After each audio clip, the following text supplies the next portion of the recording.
Hey world, you are tuned to Anywhere the Needle Drops. I am your host, Justin Flegel, and today we have Priscilla Sab on the show.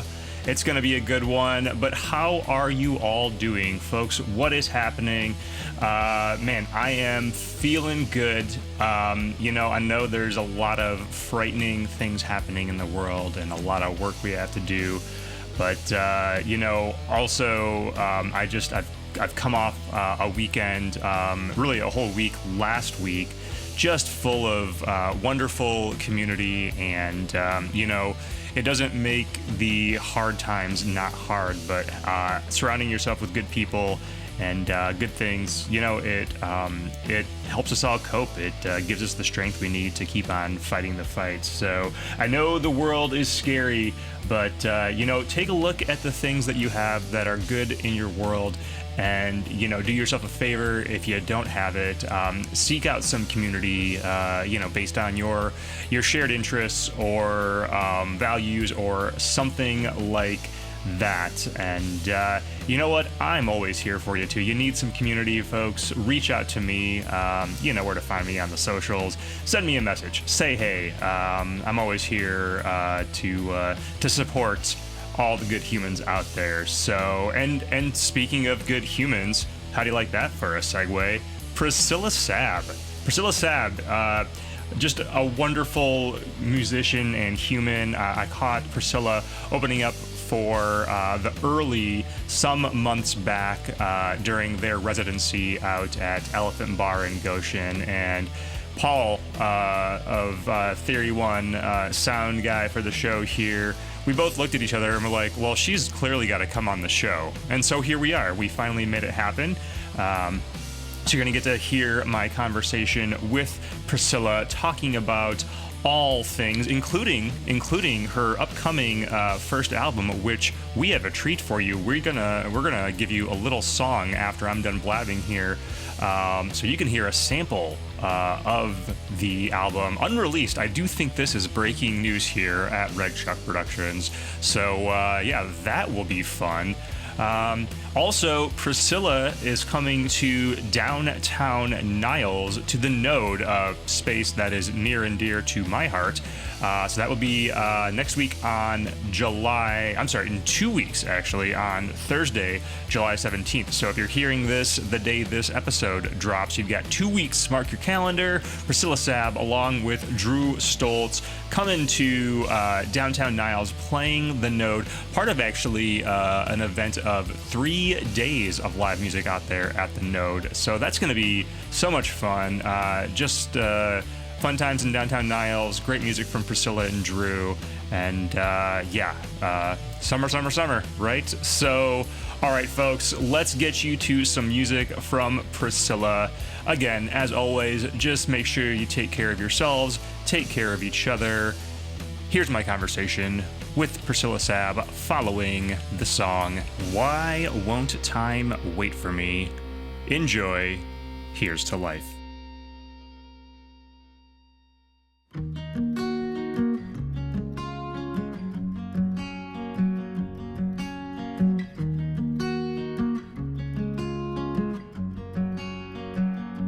My friends will have babies, and I'll send a gift via mail. We'll catch up on phone calls where I'll get drunk on the details. I'll do what I love, but it won't stop me thinking of my friends having babies. Well, I have a sense that I failed. Oh, I see. This is how it's gonna be. You can't pick and choose. Oh, a good thing earned is a good thing you lose. Please, why won't time wait for me?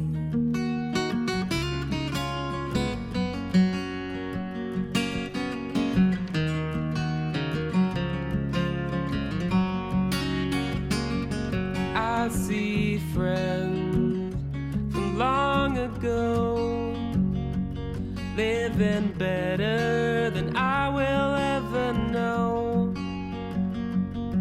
'Cause I work all day and even harder at night.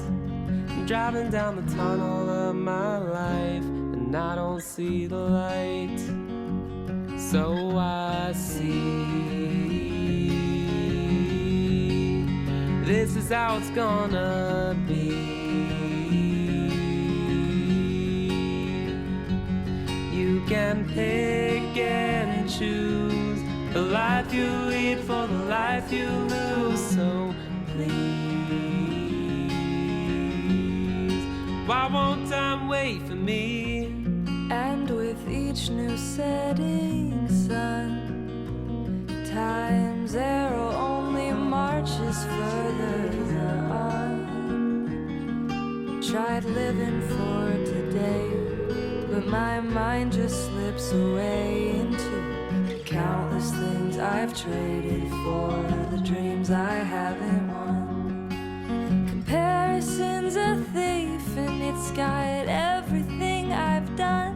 So I see this is how it's gonna be. You can't pick and choose. Oh, a good thing earned is a good thing you lose. Please, why won't time wait for me?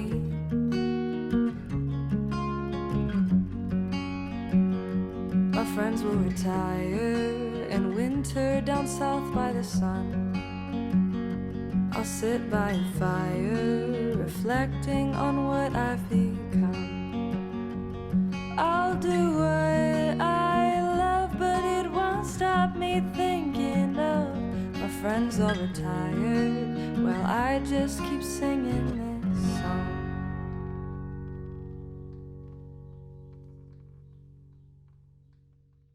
Priscilla Sab, welcome to Theory One Studios, and welcome to the show. I'm thrilled to be here. Thank you for having me. Yeah. Did you have a chance, since you haven't stalked me via social media yet, have you listened to any of the show at all yet previously? I listened to the one episode, and we talked about what his name was.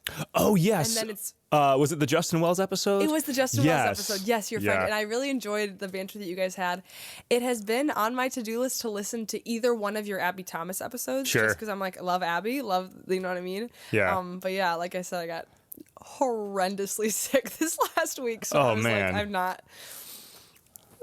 it'll be fun to listen to later. All good. No, I just, we hadn't really discussed exactly what we're doing here, but it's very, very conversational. We're just going to have a chat. So, this is phenomenal news. I love to chat. Yeah. This is one of my favorite pastimes. Yeah. So, and I'm so glad you listened to that Justin Wells episode. Justin, he has been on the show 3 times now, I think, and just the coolest dude. At the level of his career that he's at, he has no reason to continue to like jump on my show and hang out with me, but he does, because we go back, and I know we just have a very mutual respect for each other and what we're doing, and so every once in a while we check in and hang out. It's a good time. Absolutely. So. No, that's so cool. Yeah. So, all right, Priscilla Sab. So, welcome to Anywhere the Needle Drops. What is going on with you lately? What's happening? Woo! These past 2 weeks specifically have been a whirlwind, so I have to center myself and like look back over what I would say has been happening. I think the biggest thing is that, you know what? This is my first introduction. Let me take a deep breath and pull out. Last year, about a year ago, I graduated from Millikan University, got my commercial music degree. Since then, I moved back home to work with like some really close friends and really talented musicians on my very first like full album. So I've been working on that, and this week, amid the sick I was talking about, I went down and recorded my like collegiate choir as part of like the album, and that was the last bit of tracking. Like we're onto the mixing and mastering, which is super exciting. Excellent. Yeah. All so right. like right now I'm super like in transitional like stage of figuring out, okay, everything's tracked, it's getting mixed. What am I gonna do with it all after? Yeah. But yeah. So that is the question. What are you gonna do with it all after? That's a lovely thing. The exciting thing about being a small independent artist is that you can kind of do like anything. And then like the terrifying thing about being a small independent artist is like, oh, you can do anything kind of. So I'm looking at a couple different options. One, I definitely am trying to, in different ways, grow just a small social media presence. One of the most beautiful things to me about music and about connection and kind of even part of building a brand as an artist is that connection that you were able to have with people. And that's why I'm a lyrics person first. Like, I love doing the melodies, but I will write lyrics until I like forget my own name. Like, I absolutely love them, and it's so fun to tell stories and connect with people. So I'm trying to form some kind of presence online where people can see me, know what I do, and like connect with that and be interested in that. So like, sure. On TikTok I was doing it's been, with all the tracking finishing, it hasn't been for the last couple of weeks, but on Thursdays like 9 p.m. to 10 p.m. Central, I've been doing like the lullaby hour. Oh, my nice. friend made a sweatshirt for it, and so I just sing, like, it's just me in front of the camera, like singing songs on the uke, and like just like something for people to check in, like hear songs they might hear about. I'm getting some of the same people, so it's nice to be like, oh, what have you been up to this week? Like, checking in. I've been doing since I started the album process, I've been vlogging every week of my life, like kind of trying to show what's happening behind the scenes, you know, because it's like, oh, you graduated college, so now you're in the adult world, and then also you're doing this album for the first time, and you have no idea what's going to happen with any of this. So just for myself, it's really fun to have that. And then also, if somebody listens to the album and is like, man, this was cool, I wonder what that was like. Yeah. Go to YouTube. There you go. You check out can my get the behind the channel. scenes. Yeah. Yeah, so I guess that's a lot of like retroactive things, like looking back, things that I've been doing. But now it's just figuring out, am I gonna perform it? Like, who could I take with me to perform it? Do I send it to places? Do I? I think all the things is the answer, Yeah, right? All those yeah, things. Yeah. I love the TikTok concert, I guess, or whatever, for lack of a better term, because it reminds me a bit of, not that it was a great time, but during COVID, that was one of those things that really got me and my partner at the time through those times. You know, we had like Andrew McMahon, I don't know if you know Andrew McMahon, lead singer of Something Corporate, Jack's Mannequin, and now he tours on his own as Andrew McMahon. Okay, but anyway, he would do these Instagram concerts, I think weekly. Oh my gosh. On Instagram. So it was a thing you could count on, you know, during those times where we were all just like stuck and not sure what to do and missing live music. And then you got this great treat every single week from Andrew on Instagram. And there were other artists that were doing that as well. And I mean, I don't miss those times, but I certainly like, that was a really fun thing to do, you know, to see that. So I love that idea of you doing this, the lullaby hour. It's, absolutely. You know, No, and I love that you brought that up, because it's very much that. It's the routine when things are hard, and things don't always have to be like that hard, please. Yes, but, please like, not, yeah. But like, even like, I specifically picked 9 p.m. because I was like, okay, that's kind of like later at night, like, and that's Central Time, so it could be like 10 for people in the East Coast or all these things. And sometimes when you're alone with your thoughts, you can just be like, I speak from personal experience, I will be scrolling and scrolling and scrolling until I'm burning a new hole in my phone. And so I think it was just somebody that I've always loved and looked up to is also like Mr. Rogers. Yeah. And I could not get that out of my head, like, as someone who works with kids. Like, I'm wearing my strawberry shortcake shirt for since I know you're listening, because I just came from my baby music class. Like, I teach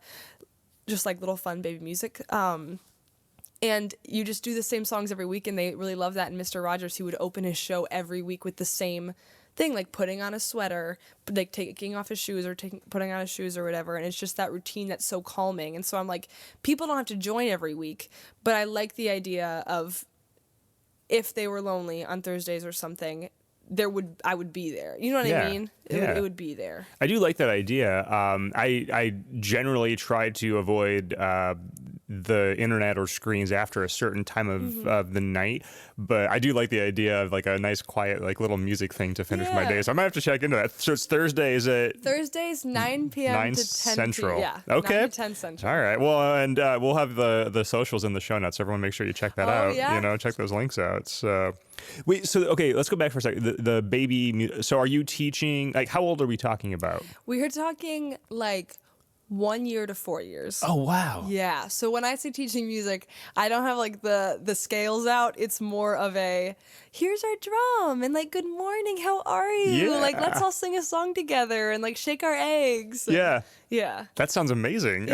It's really special because you're just like, oh, they genuinely are just so happy to be there. Yeah. And like that to me, like if I wasn't a musician, I was going to be an elementary school teacher, and it's all about the connection. And like you realize, I don't know, it's like both humbling and empowering to realize I can look into this 18-year-old month's eyes and make them feel so special and wanted. Yeah. You know what I mean? Like, I'm so happy that you're here today. Yeah. Thank you for cleaning that up. Thank you for doing this. And it's just, yeah, it's such a pick-me-up. It's such a lovely way to spend the morning. Well, and I think just awakening that love of music too at that age is such a magical Yeah. thing too. So. Oh, and like I said, I went to music school and I love music.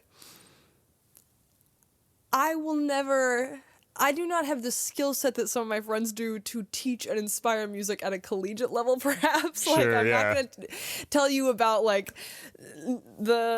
all the crazy chords and do all those things, but dang it, I can inspire a love of music in the babies. And You know what? I can share that joy with them. You're creating those friends' future students is what you're doing. You know So- what? I have never thought about it like that, and I actually am taking that home with me. There you today. I'm go. putting that in my heart. That's so cool. So is that through a school or an institution, or do you do that on your own, or how does that get? How did that get set up? My friend Drew, who I play guitar with. He plays guitar with me, and he plays guitar on the album. He plays with somebody else that works for this place, and so it's HGS Music, and it's in Crown Point and Highland, and they just have a lot of different classes. They do voice lessons, they do all these things, but they were looking for baby music teachers, and I was like, sure. Yeah. I have free time that I'm always trying to get rid of. Like, Yeah. yeah, absolutely. Sign me up. That's so cool. I love that idea. That's so great. Getting there's a place, I don't know if you know the Music Village in South Bend, but a similar mindset of just trying to communicate and do work through the importance of music for everybody of all ages and all abilities and all financial backgrounds and whatnot. Give everyone the chance to get their hands on an instrument or appreciate music. So I love that. I love that so much. That is very cool. Yeah. So okay. So the album. Let's go back to the album. Yes. So I take it, given that you're not quite sure what to do with it yet, we don't have a release date. Is that? No, We have a general originally- goal, or Well, let's start with the fact that I graduated from school and then put a YouTube video on my YouTube account that was titled, "I'm releasing an album in May?" ? Didn't talk to anybody on my team, but truly it had been 4 years of like, experimenting, and like I'm an ideas person, so I constantly have ideas, but I need like the right team, like, oh, could you help me finish this? Or like someone to be like, oh, you need to finish this by this to move forward, whatever. And so I think I was so tired of having all these ideas that never like came to fruition or like made it all the way that I was like, I'm putting a date on it and I'm like putting it out there. And so as things have gone on, I've like watched it slowly take a little longer. So like maybe finish tracking right before May, and then he's my engineer, also named Paul, is finishing the tracks as he can. And so when it gets pushed back, it's definitely gonna be this year. In fact, like singles starting to come out over the summer. Excellent. For Okay. sure, which I'm very excited about. But it's now just getting pushed back for little things that I'm like, well, I want that. Like his mentor, Paul's mentor, just put out a new plugin that is like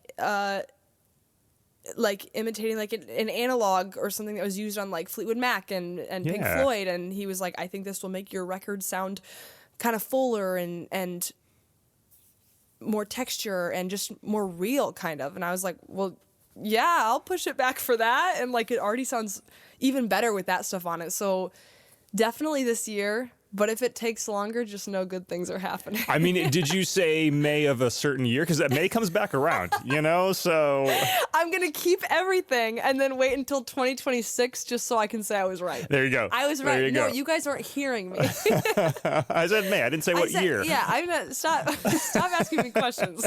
That's all right. So this album, is it, simply just, this is the collection of songs that I have ready at this moment? Is there a particular unified concept amongst them? What makes up this album? Yeah, absolutely. This album is called Cover to Cover, and it started off as my senior capstone project because I was in the honors program at school, and so you had to have a senior capstone, and the whole point of this project was that it had to be something different than what you studied in any of your classes. And as somebody who went to music school because she loved like singing and writing lyrics and then quickly realized that a commercial music major is so much more Yeah. / everything but that. Yeah. I learned a lot, I grew a lot, but it was definitely a struggle, and I was so excited to be like, oh my gosh, yeah, exactly, I'll do this project on strictly like writing lyrics and like telling a story and things like that, because I just got to like stretch those muscles in a way that I hadn't in a while. Yeah. So what I did for my capstone was also called Cover to Cover, and I wrote 8 songs sort of about feelings I had about myself in the world that I discovered through the lens of my favorite literary characters growing up. Oh, wow. So they're each named after a different character, and then I did a live performance for a bunch of my classmates, and it was really special. It was honestly my favorite thing that I've ever done at school. And then from there, once I graduated, I really liked the project, so we just went through and we picked out which songs were commercially viable and which ones maybe needed to be changed. I had one where the bridge was just kind of me listing off different things that my close friends were doing by name, and I was like, okay, very special to me. Yeah. Maybe won't hold as much weight with like the average listener. So then I added in a couple more songs that I was also proud of that still fit that literary theme, and I could say this is this character, or like this is this character. I have a song that I wrote my junior year of high school that I've never released called Gatsby, and I was Nice. like, well, that's going on that's finally getting put on the album. And so yeah, that's what it is. It's a lot of literary things that I think if you appreciate the media, you'll be able to notice. But even if you don't know who it's about or what it's about, the song will stand by itself. So I'm very excited to So cool. Okay, give me just one or two of the literary characters or references that you got in there. We got Ramona Quimby. Nice, yeah. Ramona Quimby. We have Luna Lovegood. We have Susan and Lucy from Narnia, one of my favorites. And I love it because the bridge of that is one of my favorites I've ever written, and it feels so like powerful to me. It's like, okay, I'll be wiser if you're stronger. I will be my father's daughter fighting wars that I did not begin. And it's like, oh wow, that's so crazy. And then you're like, well, no, he literally was fighting in a world war, and he's just there, as like another, as a soldier fighting this big battle that he didn't start. And then now she's walked into Narnia, and she has to pick up this cross that she never she had no idea. She was just going through the wardrobe. And Yeah. so it's fun to write like that when there is a deeper meaning, but with and without context, it feels very cool. And yeah. I can't wait to hear the Luna song too, because that's probably my favorite character. Really? Yeah. I mean, everyone loves the big characters. I don't know. Something Yes. about her in particular just speaks to me. Oh, So, absolutely. yeah. I don't know if I should be, mind everybody, this is their first impression of me, but this song is for my middle school self, because everybody knows that middle school is just unbearable. The worst time ever. Unbearable. And I would have a stack of books, because I had 4 just for fun reading books, and then my Trapper Keeper and all my school books, and I would walk around the hallways with my books up to my chin, and I would look around and just pretend that I was Luna, in my head, and be like, you know what I mean?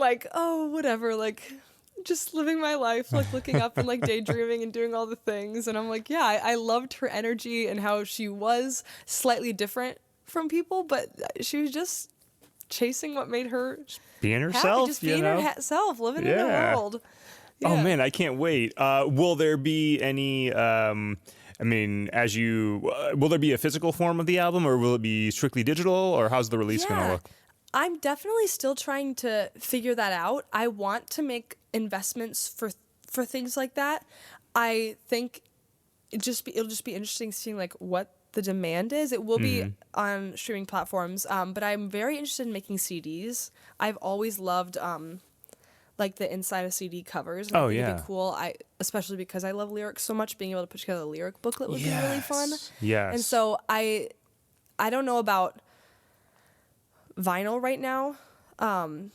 Maybe if I knew I had a bunch of people that wanted to get vinyl, but I definitely want some CDs just so someone could have that physical thing and I can make that booklet and stuff. I love, I wish more artists would do the booklets with the lyrics in particular, because I love being able to go through and see and maybe catch something I missed, or, you know, kind of see the story in the context, you know?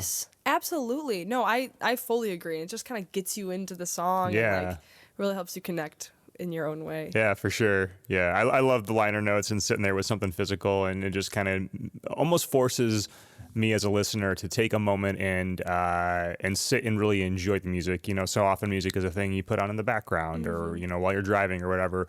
And I think having a physical copy motivates me even more to put it on and sit and only experience the music. Oh, yeah. And I think we should do more of that, really, you know? I completely agree. Well, it allows you to, like, when you have to read through the lyrics, you have to make it make sense to yourself, which means even if you're not getting the artist's original meaning, you are quite literally crafting the story and what it means to you in your head. Because I'm like, I think it's so profound, and I absolutely agree that it's such like a special experience. I mean, my earliest memory literally is hefting vinyl up onto the turntable in my mom's bedroom and then like flipping through the books, or, you know, looking at the album covers and whatnot. So and speaking of, I mean, how did you find music growing up as a listener? What were you listening to growing up?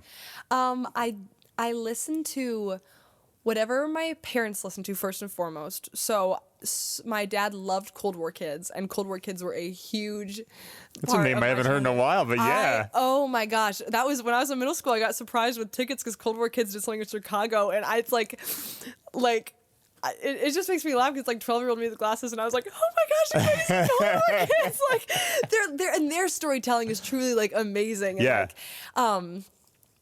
and I listened to that. I definitely listened to love Taylor Swift. I mean, anyone, like, I feel like any young singer-songwriter, like, especially like female singer-songwriters, like, she was such a huge person in like storytelling and lyric first writing. And so I definitely loved that. And I remember my mom, not 100% legal perhaps, but we'd get the CD from the library and burn it onto your iPod. Yep. And I'd always be sad because then her picture wouldn't be on the iPod, but you're like, it's okay. It's fine. It's fine. Yep. I'm here for the song. Yep. I loved Ingrid Michaelson. Absolutely loved Ingrid Michaelson. Disney movies, if I'd get like that, or I'd have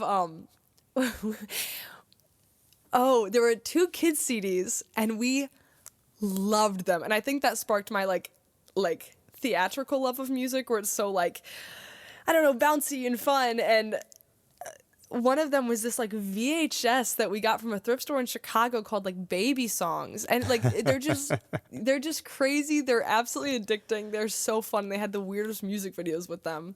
But so just I think a mix of all of that. No, it's a great selection, and you know, I mean, I think anyone that's being truly honest can appreciate Taylor Swift, even if it's not the kind of music that, you know, someone enjoy. I think the skill level there is just amazing. I'm a man in my 40s, and I think she's amazing. I mean, her last album, I went through a divorce, and then like that album like helped me cope with a lot of like breakup feelings, you know. So like she is a fantastic lyricist, and you know, the things that she uses her power for, I think, is important. And so absolutely. You know, love for T Swift. So love. And I'm not like, I know some people are like, oh, she can do no wrong, whatever, blah blah. And I'm not like that, but I'm like, she's so talented. Like I looked at her so much, and it did make me laugh. Like going to music school, I had these like some professors that, you know, were gruff, kind of 50-year-old men, and then like a girl in my class would be like, oh no, I don't really like Taylor Swift. Like I just whatever. And even my professors who like would listen to rock and roll were like, that's ridiculous. You can't just, you're saying that because everybody feels that way. Yeah. Anybody with her range and the discography that she's created, there's one thing that you've heard by her that you've liked. Like, 100%. She has something, and so I'm like, exactly. Like, Yep. yeah, she deserves it. Yeah. Oh yeah. Yep. So that's what you're listening to growing up. At what point did you turn toward music as something you were creating? I started with wanting to be on Broadway. Nice. I Okay. didn't even know what Broadway was. I thought it was a theater. Oh, Like I had guess no I'm going- concept. I just heard the phrase on Broadway and I was like, I've got to go to there. Yeah. I need to be there. And so I was the second oldest out of all of the grandchildren. And so I could be called perhaps a bossy child. I preferred the term a boss child is what it was. But I was directing like original plays where I was writing completely original scripts for Father's Day. Or I have a specific memory of doing Little Town from Belle, and I directed all my cousins, and I was Belle, of course, and made them walk around me as we performed it for my parents. Like, Yeah. It was so many performances. And yeah, I wanted to do that, to just create and perform and sing and sing and sing. And as I got older, I did keep singing. I also did have an objectively bad voice. like to the point where my parents were trying so hard to support me, but they were like getting nervous the more serious I got about it, because wow. they're like, we want to protect our baby. Yeah. She's gonna get her feelings hurt. So I kind of pulled back on that, got super into like the education. I've always loved working with kids. I did get my first ukulele in like middle school, and then realized that like you can just play any chord and sing something over it, and that's what writing a song is. And that was life-changing to me. And so as I got older and through like high school, I loved being in the musicals and I loved doing all these things, but I kept getting pushed in the other direction. So like my senior year, everybody thought I was going to get, this lead role, and it was like a role I'd always wanted to play or whatever. And then it's like, instead of that, I got put all the way like to the ensemble after like having like kind of lead roles.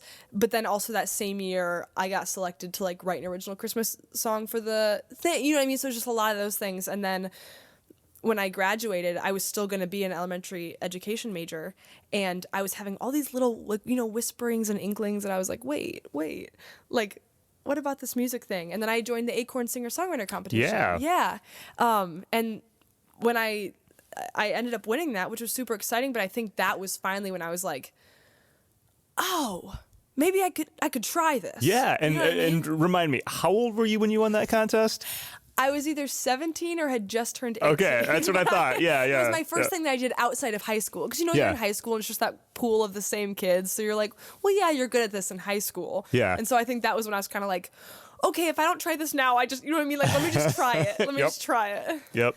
Yeah, that contest, I can't tell you how many guests we've had on this show that have come through that Really? contest. It's, and even if they weren't winners of the contest, someone who just placed or was in the top 5 or whatever, the Acorn does such a fantastic job of elevating all of those artists, and then they recognize talent because those people go on to do great things, and then that's how they find their way onto the show, because they're out there doing great things. And it just so happens, they were at the some year in the past they were at the Acorn Singer-Songwriter contest. Yeah. So we have a great yeah. relationship with them. We love the Acorn and all that they do. I feel like this is the 5th episode in a row that they're going to be referenced, if not that contest, at least the Acorn in general. So big love for the Acorn. No, 3X. I love the Acorn. I've met some amazing people through that. Like Yeah. even Abby Thomas, like we were in the same Yeah. year together, and then we ended up both getting to open for an artist together, and then Yeah. just like keeping up with her journey and all that. Yeah. That's such a fantastic thing. Yeah. Abby and I have become buds in the last year. I followed her around with the camera for most of 2024, and just love what she does. And there's so much talent around here. It's just such a rich area for music, Yeah. Yeah. And I loved for the listeners, I had the pleasure of sitting in with Justin and Abby and a bunch and Paul and some other creatives last week, and it's so cool because I think since I've been going to school out of state for the last 4 years, there is so much talent, and I truly am just kind of seeing like the edge of it, the corner of it, and it's interesting to be like, oh, I didn't know that this was happening around here. I didn't know about this artist that's around here, and so it's super cool to hear about all that stuff. Yeah, and we're working to elevate each other. I mean, it's a great unified scene. We're just all trying to make it happen. So it's so cool. I do want to go back to something you said though. You mentioned when you picked up that uke and you realized that all you do is strum a chord and sing a song, and you're a songwriter. And I think that is important because sometimes I feel like we have these artificial barriers between us and creativity, and whether it be whatever your art, whether it be music, me as a filmmaker, or whatever. Like, I remember the day that I realized that to make a movie, I had to pick up a camera and hit record, right? Yes. And I think that is so important for all the listeners. Like, if you have a thing you want to do, just do it. There's no barrier. Just do the thing. Grab the tools. And even if they're not the perfect tools for the moment, grab whatever tools you have and make the thing. And it will take you places, right? Yeah. And like, look at you, you won the contest. you know. No, I completely agree. It's such an important thing to remember. And I always tell people that I'm like, that's the coolest thing about being a songwriter is anyone can do it. It's also the least cool thing about being a songwriter is that anybody can do it. But like, of course, if you practice all the time, you'll be able to get to that end product faster. But there are people who write their first song, like even Grace VanderWaal in America's Got Talent. I loved that song, like her ukulele song. That was probably one of the first things she ever wrote, and it was like an absolute smash hit. Like people loved it, and so it's, if you got something to say, like say it, right? Yeah. I remember the first time I saw you live. I can't remember what the song was, but you played a song and you mentioned while you were playing it or before you played it that it was something you wrote in high school, and I think you mentioned it afterwards. That's an amazing song, and then you said that afterward, and I was like, you wrote that in high school? Because like I look at the stuff that I wrote in high school, and it wasn't. I wouldn't have shared it to a crowd. I have quite a few voice memos from that same time, which would make you feel better. Okay, some song ideas. That's great. Okay, so and you also mentioned a love for musicals. Just I gotta ask, do you have a favorite musical or a couple favorites? Oh my gosh! See, I gotta take a step back again because I'm right up in. when I made the joke about like I have free time, I love to fill it. It's very true. If I am not like constantly creating something or like doing something, I'm like, oh, I'm not feeling like an artist today. So I am also currently in a musical theater songwriting competition. Okay, which all is right. on Zoom. It's like a live thing. But the song, I don't want to give away too many spoilers because the first episode is airing tomorrow, tonight. Nice. Tonight even, perhaps? All right. Well, this will be released after that, but we'll have to link back to it. Okay, so, then I feel a lot better because I have to write a hip hop song. So that was nice. Okay. Thing because lover of hip hop, absolutely. Connoisseur / writer of hip hop. Mm-hmm. I don't know if that's my thing yet. But we're going to get there tonight. And so on my head, I've been having my Hamilton resurgence because I'm like, oh, I absolutely loved Hamilton. What was so addicting about those songs was that I liked when he had the different parts going at the same time, like the rap and the melodic thing like flowing through on the same chord progression to kind of combine it. Is his like rolling rhymes or the way that he'd like stop and start the like a duple pattern to like a triplet pattern, like all these things. Yeah. There's nothing less hip hop probably than taking notes on Hamilton, but I was there and I was going to do it right. So Hamilton's. I think as we learn from Hamilton, you can be a nerd and be hip hop as well. So and this is huge. This is huge news. This is amazing. People are cheering. Lives were changed. But to prove that I do like things other than like one of the most popular musicals probably of all time, I loved Heathers in high school. I was in Little Shop. Little Shop is so good. Yeah. I saw Come From Away. I've never seen it, but I've heard it's amazing. I actually can't. I have to take a second. Like, just knowing what I do about you, which is very little, but just even like just the conversation we're having. Yeah. You'd love it. Yeah. I saw it in, when I was studying, I feel like people always make jokes when people studied abroad. How quick can you bring it up? When I was studying abroad, I got to see it on the West End in London. Yeah. I thought it was a different musical. I didn't know what it was. Yeah. I walked in, first 5 minutes, only time my eyes were dry in the entire performance. Yeah. I still can't, I'm not going to talk about it right now because I will cry. That's So amazing, we need yeah. to move on. That's- Everybody should listen. That's probably my top musical of all time. I love it. Yeah, it's definitely one I want to see You need on to. stage. And They're I'm doing it at the Paramount. Oh, really? Yes. Oh, okay. Sorry, I didn't mean Nope, to interrupt you. no, but I was no, like, no, you no, need to no, actually write that down. Yeah, no, I am putting it down now. So I will see you there. Yep. So yeah, no, I mean, I'm a big softie. I love a good musical. Yeah. So always glad to meet a fellow fan. Absolutely.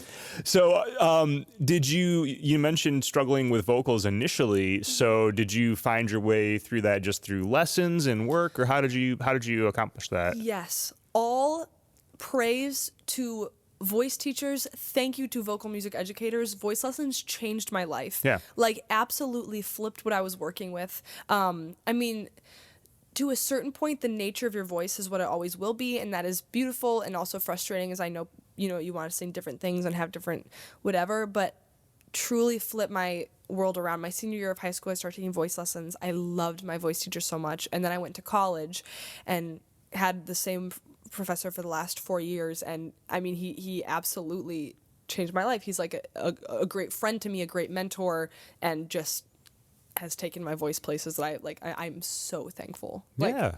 It's an instrument just like anything else. Yes. I mean, I've taken vocal lessons for this work. Because really? it is something that, I feel like there's this concept in a lot of people's minds where it's that's sort of like a natural thing you have, and then you figure out how to play guitar or whatever. It's like, no, that's an instrument too that you have to hone and take care of and figure out and Yes. and evolves and all of that. So I mean, And yeah. I love that you said that you took it for this, because that's speaking so much, like there is Yeah. a correct way to do it, even for public speaking or Yeah. conversational things like that. I host events as part of this company, and so I do like trivia at bars and stuff like that. Yeah. And a couple weeks ago, I had overbooked myself, and I was hosting a trivia event, and I was near losing my voice prior to the event, and I had to lean on those skills to get through that to keep my Yes. voice in. Like Yes. it's important, right? Absolutely. No. yeah. If you were listening, please, vocal lessons are for everybody. My dad thought that you had it until you didn't, until I took them, and now he is telling people that voice lessons are for everybody. How are your parents feeling now? Since they had those concerns, do they feel pretty good Yeah. about where you're going with these things? I am so thankful for my parents. They're always nervous and protective because it's their kid. But I do have I'm very thankful for the balance that I have with my parents. My mom is always like if you have a cool idea, she's immediately all in, like, yes, you should do that. Oh my gosh, you should 1000% throw away like a stable career and give yourself to trying this. I love that. And then yeah. my dad. Go mom. Oh, absolutely. And then, but I'm also so thankful for my dad, because he also just wants to see me happy, and he cares that he doesn't care about his kids' success as long as they're working hard. Like, all he cares is that we are hard workers and that we, do something. And so his whole thing is, if I want to do it, he wants me to do it, but he's going to sit there to be like, okay, where are you going to get the money for this? Have you thought about your plan after this? What connections are you going to make? Are you prepared to give up this to do this? And so having one, that one person to completely like push you through it, and the other person to keep you grounded along the way and remember those questions, I'm super thankful. And yeah, it was, I think the hardest conversation was the pivoting to music school. Mm-hmm. And then from there, they're just so supportive, and they're so happy with how things have worked out, and I think they're excited to see what happens with the album and stuff. That's great. Yeah. That's great, and props to them for that too, because it is so important, I think, to encourage those things. And we live in this world where my generation, and you're a little younger than me, your generation, we've seen a lot of economic turmoil in our lifetimes, probably more so than we should have for the time we've been around. And I think it goes to show the value of doing these things that are not necessarily the safe thing, but that means something you can really enjoy life doing and then leave behind, as opposed to just doing the safe economic thing, which is also important. But I mean, Absolutely. it's so important to pursue those things. And I completely agree. And there are ways, it's definitely going to be like more dangerous economically, but there are ways like if you sacrifice things to do, like, no, do I always feel like the coolest 23-year-old living with my parents? Absolutely not. But I'm so thankful that I have somewhere to stay while I'm putting my money towards recording an album and doing all these things. Yeah. And so it's like, I'm not gonna, just, I'm trying to be somewhat smart with my money, but not smart enough to keep me from my dreams. There you go. I love that. That's great. All right, so let's go back. Where did you grow up? I grew up in Chesterton, Indiana. Okay. All right. So what's I don't know much about Chesterton. Tell me a little bit about that. Yeah, it's a super... See, I've met so many people now from differing levels of small towns that I want to say small town, but to some people, small town means bigger. To some people, small town means much smaller. Sure. So it's like, I think it's a small town. It's all relative, you know. Yes, it's all relative.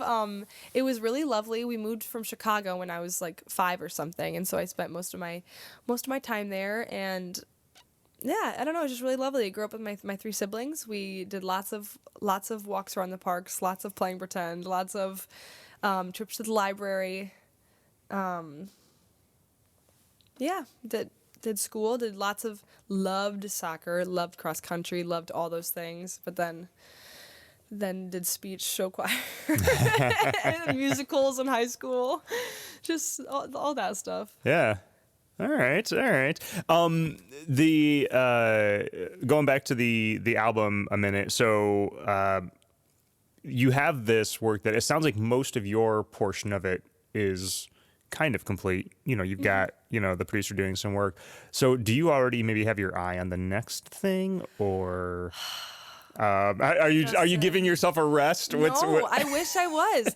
The unfortunate problem is that when you create for a while, you start to realize what your skills are and then what you look for in a team or people to work with you. Yeah. My brain just doesn't turn off unless I completely crash, which means I have the set list for my second album already, which is hard when I haven't even released the first album. Yeah.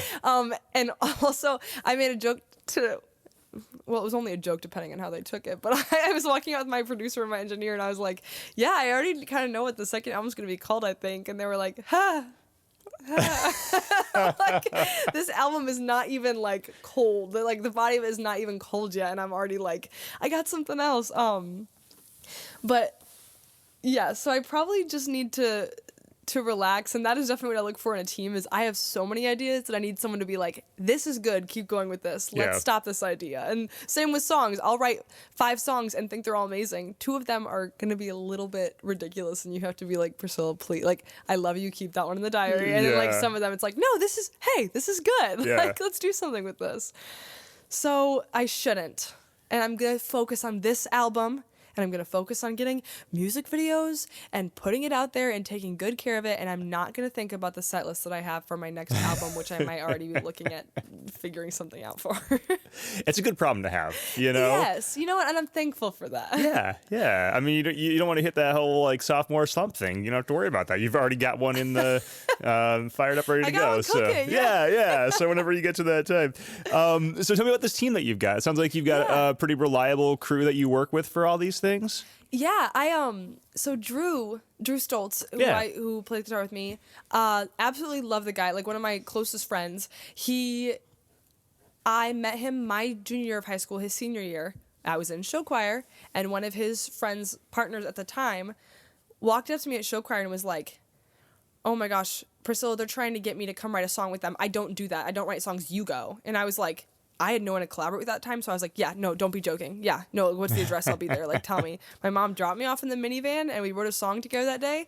And I've kind of been playing guitar with him since then. So we've like gigged around. We've recorded songs together. We actually wrote a song together that's on Spotify now. It's called Why Won't Time Wait For Me? And he came in and wrote the second verse on that, and we kind of did like a duet thing, which was really fun. And he's just like one of the most talented guitar players I've ever seen. Like, when I studied abroad, I've been around the world, but like I've been to Temple Bar in Ireland and like in Dublin, and I'm watching somebody play on the stage where people are from all over the world, and he's doing these amazing things and putting on a huge show doing it. And I'm like, this is amazing. I've also seen Drew do that just like standing there with a string. You know what I mean? Like Yeah. his talent is just incredible, and that's not a knock. That other guy was also amazing. But yeah, he's just awesome. And then through him, I met, because he plays around with a bunch of people, and so I met Fran from the early. Yep. Love Fran. Fran's Also, great. it truly puts me at a loss for words, the caliber of talent that is just in my backyard. Oh, man. Because I Yeah. like going to a big liberal arts school. I had a bunch of friends in the performing arts who like had cities they were moving to. Yeah. I was like, I don't care what city I move to. I want to go where the music goes. And the music was right in my backyard. Like Fran, the early, first of all, is incredible. And I know you probably talked about them before, so I don't spend too much time. I mean, we're but, sitting in a room. Fran sat right there. We did one of those lives with the Hi, early, Fran's Ghost. and yeah, Fran's Ghost in the corner. Hi, Fran. They were one of our first live sessions that we did in this room, and so Paul and I were kind of trying to plan for it and figure it out, and like, Yeah. how are we going to do this? I think we had only one before, and it was Eli Kahn, and so Eli's, one person, much more simple setup, and then we're like, we're gonna bring a whole band in here. How are we doing this? And they rolled in here, and they are so on it that Oh my there was a moment gosh. Paul and I just looked at each other, we're like, oh yeah, I guess we got this, because they're just killing it. They know what they're And, doing. Yeah. And I remember when that band was a very simple kind of a 3-piece rock and roll outfit, Yeah. and to see where they've evolved, it's just like, whoa, these guys are so talented. Yes. Yeah. And you know that they rehearse a lot. And still, that caliber of musicianship and truly just like real artistry that like flows from them, even with all the rehearsals, you are just watching them create live. Yeah. It's so like in the pocket, like in sync, and also new every time they do it because like they breathe such life into it. It's Yeah. absolutely insane. So yeah, it's been such a privilege having him on the album. I did a listening party at my college since they were there for the capstone performance. I brought nice. the first round of edits back, and I told my old classmates, because a lot of my old commercial music peers, I said, this was produced by my friend Fran. This is the first album that he's ever produced. And like jaws were like on the floor, like unhinged, rolling away, like we were picking up teeth. Like it was, yeah, the work that he's done, and especially, oh my gosh, I like can't stop raving about him actually right now. But he's a drummer, as you know. Yep. His artistry with the drums. One thing I found about my songs, especially like trying to play them with people at school, is people really struggle to figure out how to get the right drum feel in there. And so I definitely struggle with that a lot with my songs at school, and a lot of them were just like, maybe this doesn't need drums. And then watching Fran come in and like Jenga blocks, like just fitting them into the perfect hole. Like there's drums on almost every single song, and he's a master. Yeah, no, Absolutely. I remember when the first early song that he sang on, the first time I saw them play it, I think it was live before I heard it on an album, they played it, and I was just like, wait, Franz, oh, this is amazing. And then some of those songs are my favorite early songs, and it's just like, Oh, because his vibe is just so like, you're like, yeah, right. Yeah. This is the Fran Love Hour I'm so here. sorry. Nobody tell Fran he's not going to record with me anymore. He's going to be like, please stop. Like, you guys can't talk about me like this while I'm not there. But I can't help it. All my friends are so talented. Yeah, I mean, Fran, you're the best. Sorry. Yeah, I just have to sorry. deal with it. So, And then I do have to get one more in there, because I would be remiss to not hype up Paul as well. But Paul's the engineer behind this whole project, and another thing, I love connections. Your Paul, not my Paul. My Paul. Yep. My Paul, soon to be, and I can't wait to get to know Paul more until then he'll be our Paul. Yeah, that'll Both be our Pauls Paul. can be our Yeah. Pauls. We can Yes, share this Pauls, is- multiple this is Pauls. connection. We'll label them later. We'll get to that part We'll later. figure that out, yeah. But I believe that he was friends with Fran doing music stuff in high school together. Yeah. And now they're both much older, not that much older, but they're both like older than high school. And Paul is absolutely incredible with what he does. He does engineering for so many just kind of different artists and different like music projects. And he's got like his own studio set up at his place, and the vibes are just really incredible. He's a great person to have in the room with you. And truly, my friend, I let one of my friends hear the track even before it was like mixed, and she was like, oh, it's a real song. It sounds like a real song. Yeah. It's just because, like, I mean, Paul makes everything, it just takes it up a level. He's incredible at what he does. So yeah, Yeah. it's a 3-piece team right now, but I'm I'm sorry. I know I'm rambling, but this is my favorite thing to talk about. No, this is what we're here for. Okay, Please do, yeah. I just like, after talking, I was like, I'm so excited. I think that cherry blossom latte is like really settling in. Shout out to Second and Main. Oh, yes, absolutely. My first time there, I'm having a magical day. Genuinely, I hope everybody has the chance to walk where I'm walking right now. But my team is technically those three people, absolutely. But what I absolutely love about Connection, especially going to a creative school, is that, I don't know, part of me considers my team just almost like anybody in my life that helps me. So like my boyfriend's mom is incredible and she's so organized. Yeah. And I am a very creative person. I have many strengths. Organization? Not one of them. Typically those things don't. And they don't. Yeah. And that feels right. And that feels right. Absolutely. Yep. But I would go over to her house and say, here are all the things I want to do. And she'd say, okay, and make up a calendar and be like, realistically, you should do this here, this by this. There, I have that. Like, she was like, when I was throwing around the idea of touring the album out, she was like, oh, check out, if you do these cities, you could reach out to these venues around it the day before. Like, just absolutely, like, putting everything into place. Yeah. My mom is an author, and she will always, like, give me an editing eye and be like, oh, I was listening to your song. Do you know that you say this word twice? Because I don't like saying, I try not to say the same, like impactful word twice. Sure, because then yeah. it's like, okay. Yeah. So she'll check that. My dad is absolutely like, oh, have you thought about this? Like, he'll play my stuff on repeat just like while he's working and stuff. Like, and my brother has like done art sketches for me and stuff like that. My sister will pick up my outfits because I like her style better than mine sometimes. Yeah. So like my team is the three of those people, but truly, oh yeah, even my friend, one of my best friends, Emily, has done art for me because she's so incredibly talented. And then one of my friends, Kara, she's getting her master's in woodwinds at NYU, and she's just got such a feel for music that I will send her voice memos and she'll be like, this one feels right in my heart. Have you tried it up a key? And just genuinely be like, it just feels right if you try it up a key. Yeah. Like, so yeah, my team musically, technically is Drew, Fran, and Paul, and I'm so thankful, but music makes me so happy because my team is anybody that I can collect along the way. Anyone that has something to contribute, I want to use your skills, and I Sure. want to like. You got a whole universe there, sounds like. I do. Yeah. I absolutely love it. One of my friends made a joke, and she was like, is Priscilla only friends with people that she works with? And I'm like, no, I just only want to work with people I'm friends with. Yeah. And that doesn't mean not finding new people. It's just like, I'm working with you. I want to be your friend. Yeah. What do you like to do? How can I help you? Yeah.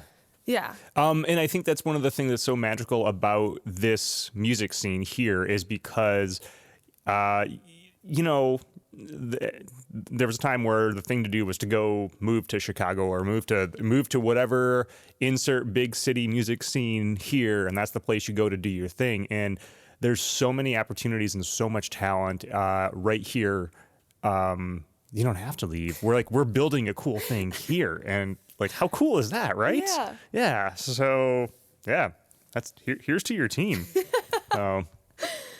All right, so we've got an album, you know, mostly done. We're not talking about the next album yet. We're putting a pause on that. Yes, what are we don't doing? What about show-wise the rest of the year? I mean, are you going to get out there and, you know, do some promotion of the album? You know, get some of those songs out there in front of a live audience? Yeah, I definitely want to. I kind of put a pause on it when I wasn't sure about the release schedule because I was originally thinking, oh, if I released in May, I could tour over the summer and all these things. And as it's getting pushed back, I can definitely still do that. But I've kind of been trying to breathe and relax before like making a plan to go forward. So I'll do a couple gigs with Drew just like for fun, but I'm looking at once I have a couple videos. I've been doing a couple stripped down performances of the songs to then have videos to submit. Yeah. So I performed at MMX, the Midwest Music Expo, 2 weekends ago in Decatur. And so I got some videos of me doing some of the album songs for that. I performed an acoustic gig with Drew at Uncommon Ground in Chicago. Nice. And so at this point, I'm trying to do a couple gigs, collect some media footage so I can send to people and say, hey, these are what these songs will sound like live. Do you want me to come and sing? Yeah. Yeah, there we go. And then just seeing what musicians I can take with me, because that is the exciting thing about everyone working together. But then also I'm like, okay, wait, who's free? Who Yeah. can play this for me? Because, yeah, I don't know. I can play for myself.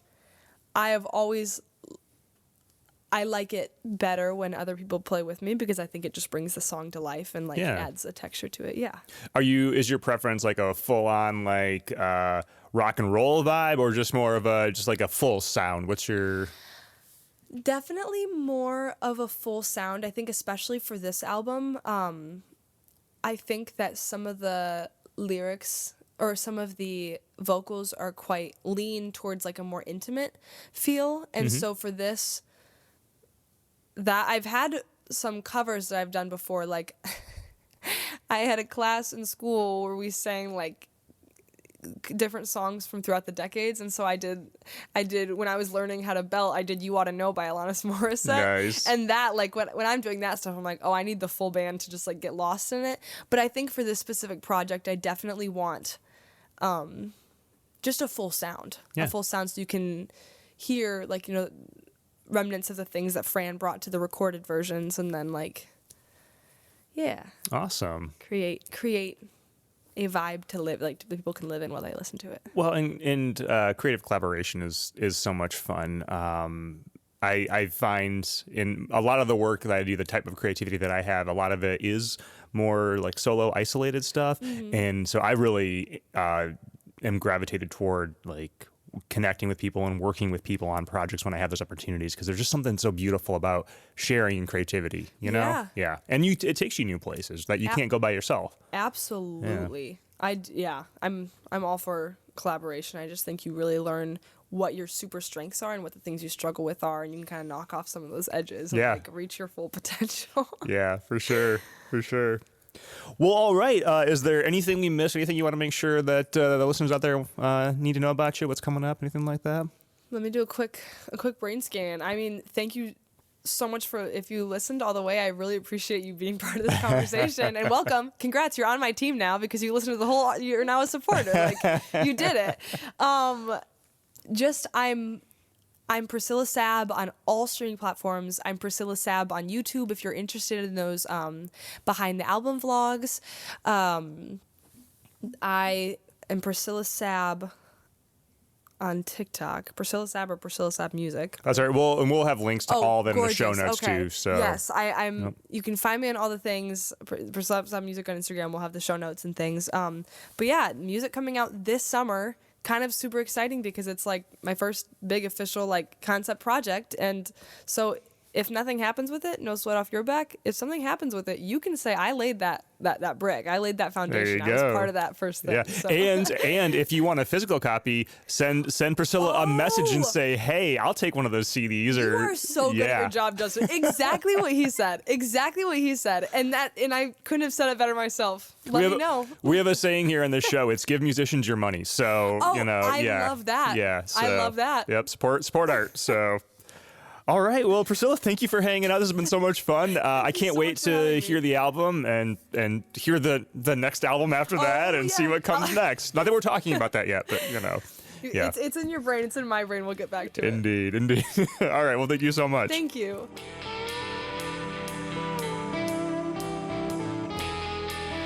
You've been listening to Anywhere the Needle Drops from Red Chuck Productions. Keep up on new episodes of this show, our live events and various creations and other happenings over at redchuckproductions.com or by following us on social media at Red Chuck Productions. Special thanks to Hero Jr. for our theme music. You can check them out over at herojuniormusic.com. That is Hero, Hero, Junior, JR, music.com. A big shout out to Paul Clemson and Theory One Productions for handling sound duties and so much more. Check out their magic over at theory1productions.com. And a big thank you to Earthworks Audio for outfitting the Red Chuck studio.